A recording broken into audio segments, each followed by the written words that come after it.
Breaking news today. At a conference in Turkey, Russian and Ukrainian officials got into a fistfight and had to be separated.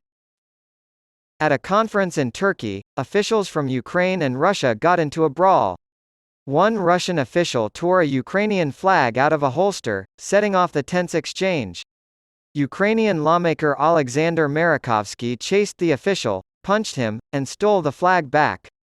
At a recent economic conference in Turkey, a pair of officials from Ukraine and Russia got into a physical and verbal altercation and had to be separated.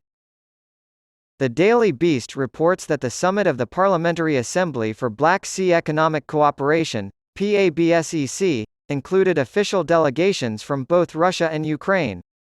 During the conference, a man who appears to be a Russian official rips a Ukrainian flag from a holster, prompting Alexander Marikovsky, a member of the Ukrainian parliament, to chase him and start a brief fistfight. In the footage, Marikovsky can be seen cornering the Russian official and eventually punching him in the face to retrieve the flag before security intervenes.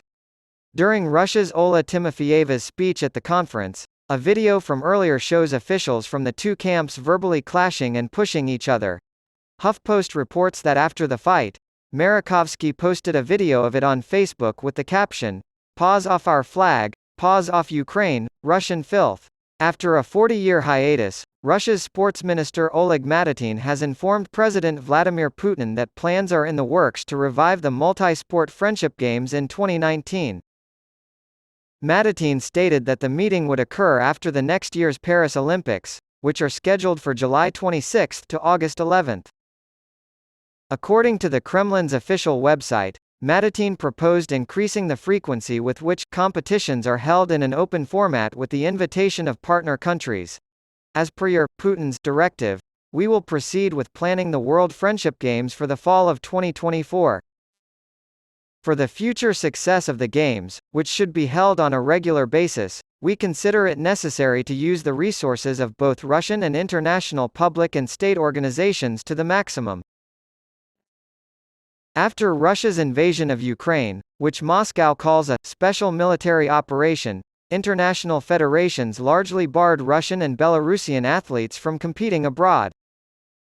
Athletes from the two countries are once again eligible to compete in the Olympics in sports like archery, canoeing, cycling, fencing, judo, modern pentathlon, table tennis, taekwondo, and triathlon, but athletics remains off-limits. Although a final decision on Russian and Belarusian athletes' participation in the Paris Games has not yet been made, the International Olympic Committee has recommended that they be allowed to return to international competition as neutrals. Russia's Solidarity Games from last year promoted strengthening of international friendly ties between states through athletic competition. In 1984, the Soviet Union and 8 other socialist states that had decided to boycott the 1984 Summer Olympics in Los Angeles held the first Friendship Games. There were about 50 different countries represented. The Soviets won the most medals, 126, followed by East Germany, 51.